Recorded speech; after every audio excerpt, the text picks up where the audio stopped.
Possible doesn't matter. Reasonable is all that matters. That make sense so far? That's a tool you need to have in your pocket before we can discuss any of the evidence for God. So I'm going to give you a little illustration here. And you can kind of work with me as a detective. You and I are going to partner up, and we're going to go into what's called a DBR, a dead body report. We get called out on these a lot as homicide detectives because sometimes people are found dead. And the problem is, well, how do I know? Is that a homicide or...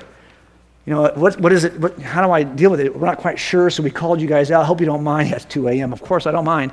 But, I'm out here now, so I'll take a look at it if it's actually a homicide needs to be worked. So let's give you a homicide to work right now. Remember, our standard is reasonable, not possible. That is the judicial standard. You need to keep that in your mind now as we look at our dead body scene, okay? Are you all ready to join me on this? Here we go. We're going to walk in the room. How do we decide this? Dead guy on the floor. And this is what you see when you walk in.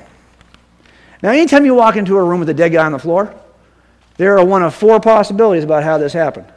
Only 4. Can you think of them? What are the 4 possibilities? Raise your hand, or just raise your hand, I'll call you. Go. Suicide, that's true. Could be a suicide. Go. Natural causes, that's good. Go. What? A murder. They're very good. Now you've got 3 of them. What's the 4th? Overdose. What's another way of saying that? Accidental. Accidental. Those are your 4 possibilities. What was yours? Off the ladder. I fell off a ladder maybe. Yeah, who knows what happened here. So let's take a look at our possibilities here. There they are. There are some reasonable possibilities still. Natural death, accidental death, suicide, or homicide. You pick them all. You guys are good. So these are our 4 possibilities. Now look what we have right now. Let's just list the minimal facts we have in the room when we walk in right now. Here they are. We got a dead body, dead guy. We got a dead guy and we got him lying face down. That's it. Dead guy laying face down. Which of these 4 can we knock off our list? Can we tell from this what we have so far which of these 4 possibilities is the most reasonable? Anyone want to offer something? You think it's a suicide? It's not reasonable. Not reasonable? Why isn't a suicide reasonable? He's laying face down. Well, it could be a drug suicide. He took a bottle of pills. If we didn't know yet, right? We need a little more information. So right now, I think, somebody else have another opinion? What else could it not be? Is there something we can eliminate? Anybody else? I think there's nothing we can eliminate yet. I think right now we're stuck with all 4 of these. Until we know something more, this guy is really one of these 4. We don't know which one it is. Let's change the scenario slightly. What should we do to make this a little more interesting? I got it. He's lying in a pool of blood. Okay, he's lying in a pool of blood. And that pool of blood seems to be kind of centered around his... By the way, if you've got an issue with bloody crime scene stuff, sorry, you're not going to like this, but we're going to have some blood in our thing. After all, that's why you came, right? So we're going to have some blood. Okay, so he's lying there in a pool of his own blood. And the blood is not really centered on his head, it's centered on his stomach. You can kind of see it comes around his stomach. So let's take a look at our possibilities again and list the evidence. Here's what we do know. We know that Knucklehead is dead and he's lying face down, and he's lying in a pool of his own blood. Now, are you comfortable ruling out one of these 4 possibilities? Are you? Go. You want to rule natural out. Why do you want to rule natural out? Okay, but if he hemorrhaged, is he going to hemorrhage? Where's he going to hemorrhage out of? Some kind of an opening in his body. And this is, it's going to be maybe out of his head. So is it possible that he hemorrhaged and fell in a certain way that it looks like it's... Yeah, it's possible, but is it reasonable? No. See, reasonable is all that matters. I think we're okay right now if we take off natural because of where the blood is. It's around his stomach. Okay, but that would be... Okay, but that would be an accidental. That's not a natural. I think we should leave accidental in right now. Do you? Yes. I think accidental is still fair. Let's take off natural. There it is. It's gone. Now let's change our scenario a little bit and see if it changes our reasonableness on this list. Let's take our guy and let's add a dimension here that we didn't have before. Let's add... How about a knife in his back? That would be good. And this is the kind of scene I'm like going, yeah, I don't mind going to these scenes. This is actually pretty good, okay? So now I've got a knife in his lower back. Sorry, there's not a real knife in his back. Just relax, okay? Photoshop is a wonderful thing. Don't worry, it's not a real crime scene. All right, so you got a knife in his lower back. Let's take a look at our facts again. Now we've got a guy laying down, face down, in a pool of his own blood, and he's got a knife in his back.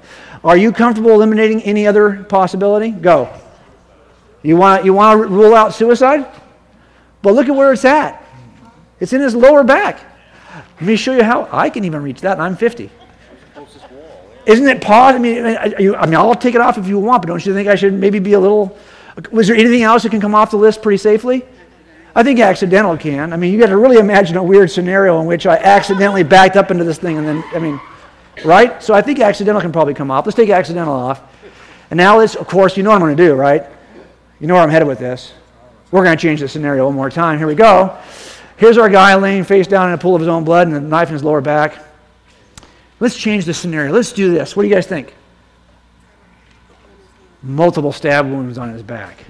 Multiple stab wounds. Look at our scenario again. Those are possibilities. Here's our guy. He's laying face down in a pool of his own blood, knife in the back. But now he's got multiple stab wounds.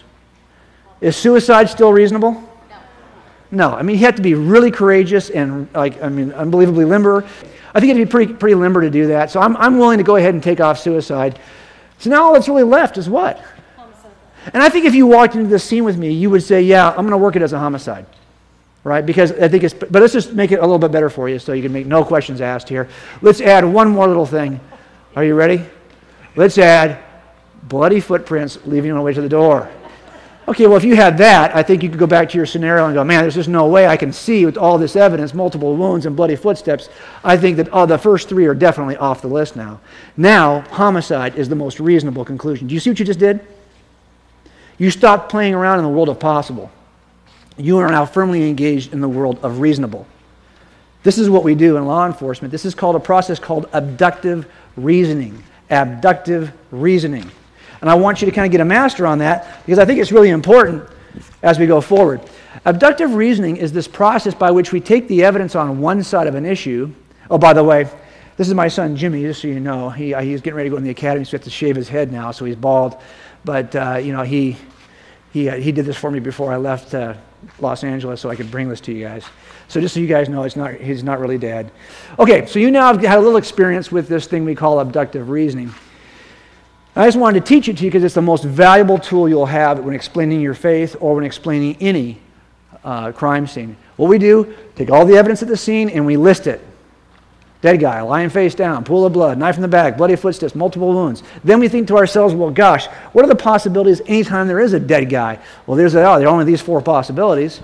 Then we say, okay, well, given the evidence we have at the scene, which of these four possibilities makes sense of the evidence?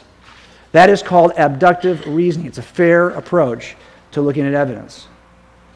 It's a very fair approach. Now, why do I spend all this time explaining this to you? Because we're going to do something very similar when we look at the evidence for the existence of God. So if you look back at this scene here, this is our homicide scene. It's our crime scene. But if I'm talking to somebody about God's existence, there is a crime scene I'm looking at. There's a huge cosmic crime scene. And this is the crime scene that we're going to be looking at tonight to see, is there any evidence in this crime scene, and what are the possible explanations for this evidence, and is the existence of God the most reasonable explanation? The same way the homicide was the most reasonable explanation of our death scene.